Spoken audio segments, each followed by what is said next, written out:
तो ये है सीन भाई। तो इबादत दहलवी बोलते हैं 1948 में, जो कि बहुत बड़े उर्दू के रिसर्चर हुए हैं। हाँ मिले हुए, हाँ जी। रिफ्यूजिस्तान, गुलजार दहलवी थे, इबादत दहलवी, गुलजार दहलवी तो उर्दू के रिसर्चर हुए, उन्होंने दिल्ली को 1948 में बोलते हैं रिफ्यूजिस्तान।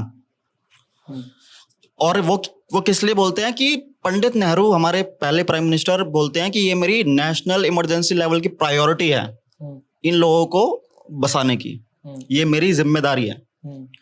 तो पूरा रिहेबिलिटेशन डिपार्टमेंट बनता है, पूरा स्पेशल लैंड एक्विजिशन कलेक्टर आते हैं, जो कि 1,19,000 एकड़ जमीन अक्वायर करने की नोटिफिकेशन आती है।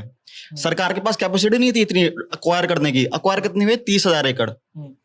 तो वो जो अटेम्प्ट था ना, तो रिया सिंह राठौड़ लिखती हैं, जो कि जिन्होंने वर्ल्ड माइग्रेशन पे और रिफ्यूजीज पे रिसर्च की हुई है, ये सारे मैं आपको लिंक्स भेज दूंगा, आप उसमें लगा देना शो नोट में। वो बोलती हैं कि पूरे दुनिया को इस प्रोग्राम से ना सीखना चाहिए। उस टाइम पे हमारे पास कैपेसिटी भी नहीं थी, लेकिन हमारे पास इंटेंट थी। पॉलिसी लेवल पे इतनी बेहतरीन रिफ्यूजी जो को वापस लेके पार्टीशन माइग्रेंट बोलो, रिफ्यूजी तो मेरे को टर्म थोड़ा इनसेंसिटिव लगता है, पार्टीशन माइग्रेंट्स को जो सेटल करने के लिए, और उसमें एक वर्ड का इस्तेमाल हुआ था कि हम इनको सेल्फ सफिशिएंट बनाना चाहते हैं। तो सेल्फ सफिशिएंट बनाने के लिए उस टाइम पे जो नए नए बिजनेस आ रहे थे, तो सरकार ने 23 लाख रुपए उनको एज ए हेल्प दिया। तो ये पूरे जब हम पॉलिसी हम डिस्कस करते हैं ना, it was a fabulous policy intervention की बात कर रहा हूं मैं अभी, और चीजों पे बाद में आऊंगा। और एक जगह है, आप करोल बाग के पास रैगरपुरा, नाम सुना है मैंने, सुना हुआ आपने? और हिस्टोरियन रविंदर कौर अपनी किताब में लिखती है सिंस 1947, 2007 में आती है किताब। तो वो बोलती है कि आप निजामुद्दीन निकल जाओ, लाजपत नगर निकल जाओ, सारे अपर कास्ट हिंदूज 500 गज, 1000 गज, 2000 गज, और हमारे दलित सारे जो मार्जिनलाइज कम्युनिटीज से थे, रैगरपुरा 25 गज। जो ये लोग सोशल कैपिटल अपने साथ लेके आए थे ना, और नेटवर्क इफेक्ट इतना कमाल की चीज है कि नेटवर्क इफेक्ट होता है कि आप मेरे को जानते हो, तो आज मैं आपके साथ पॉडकास्ट पे बैठा हुआ हूँ, कहीं से हमने कांटेक्ट किया। जो ये सोशल जो कैपिटल होता है ना, उनका क्या नेटवर्क इफेक्ट है? मैं समझाता हूँ आपको।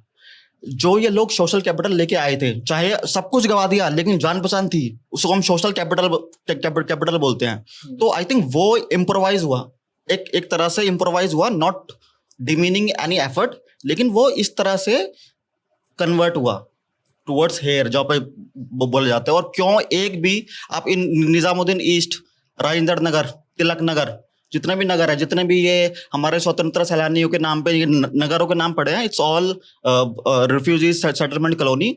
उसमें आपको एक भी मार्जिनलाइज कम्युनिटी का बंदा नहीं, फैमिली नहीं मिल सकती। वो सारे रैगरपुरा जैसे इलाकों में रह रहे हैं। तो एक कास्ट डायनामिक्स भी था, सोशल कैपिटल डायनामिक्स भी था, बहुत सारे फैक्टर थे। और हिस्टोरिकली आपने बात करी किराया, तो हमारे इस पूरे रीजन में 50 गांव ऐसे हैं जिनके नाम के साथ सराय लगता है। सराय काले खां से शुरू होके सराय, कटवाड़िया सराय, लाडो सराय, बेड़ सराय, कालू सराय। तो वे हिस्टोरिकली ये रेस्ट हाउसेस थे, मुसाफिर आते थे, तो we were offering them space, रात काट लो, धर्मशाला टाइप की, क्या आप काट सकते हो। सो ये चीजें हम करते आए हैं हिस्टोरिकली। जब आपके पास स्पेस होता है ना, we have been hosting people.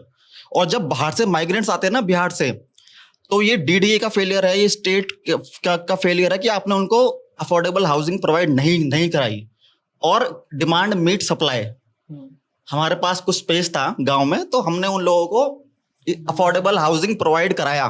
So it's a market force. मतलब हम चाहे कितना भी एक दूसरे को ब्लेम करें, लेकिन मार्केट और कैपिटलिज्म अपने तरह से काम करेगा, इट विल सीप इन।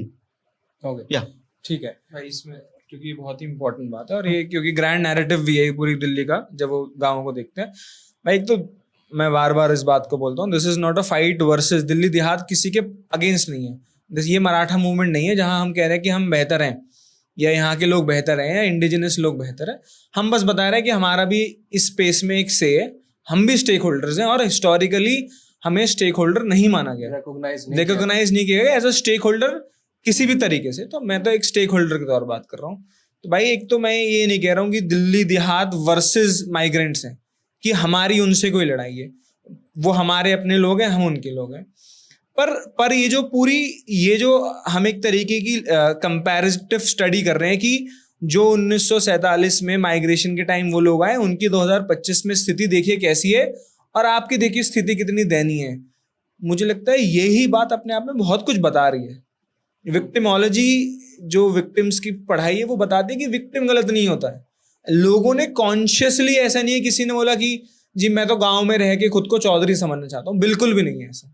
आपने जब भी उन स्पेसेस में जाने का प्रयास किया, आपके साथ एक तरीके का दोहरा व्यवहार हुआ और आप समझ गए कि आप उनकी भाषा भी नहीं आती।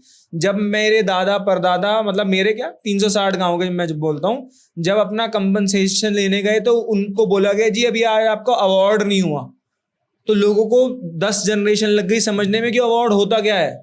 लोगों को समझने में लगा कि भैया ये लैंड एक्विजिशन एक्ट आता कहाँ से। इन गांव में वकील थोड़ी थे, इन गांव में पटवारी थोड़ी थे। लोगों ने अपने बच्चों को जमीन बेच के कैसे कैसे दूसरी तीसरी पीढ़ी जाके पढ़ी और उनको जब समझ में आया कि जी हमें 50 साल से मुआवजा क्यों नहीं मिला।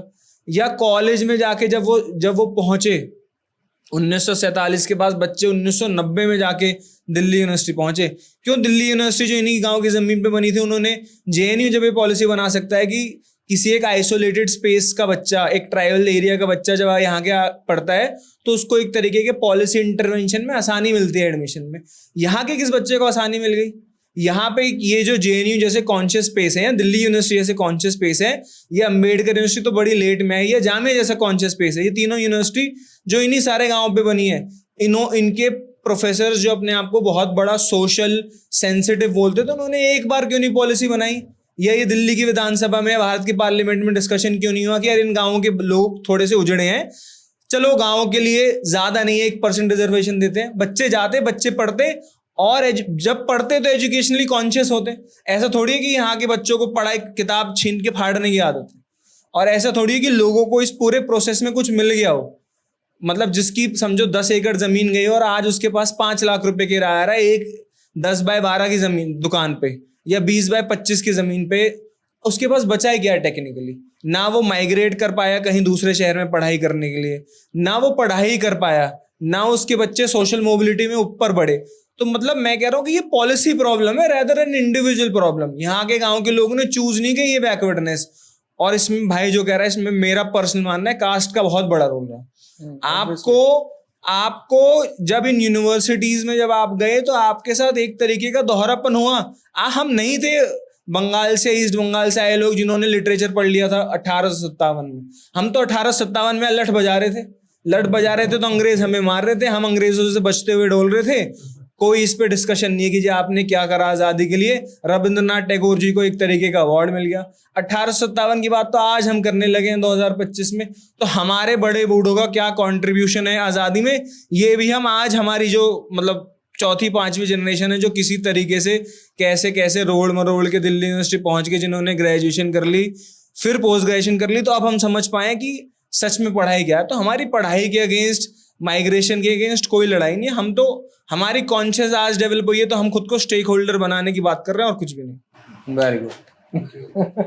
सो इसमें बड़ी इंटरेस्टिंग 2-3 चीजें हैं कि आपने जो बात कही कि हम आउट ऑफ फ्रस्ट्रेशन कोई बात नहीं कर रहे और हम किसी के अगेंस्ट नहीं बात कर रहे, हम एक सोशल चेंज को अपने नेटिव तरीके से देख रहे हैं और उसमें क्या क्या चीजें हो रही हैं, वो सही बात है।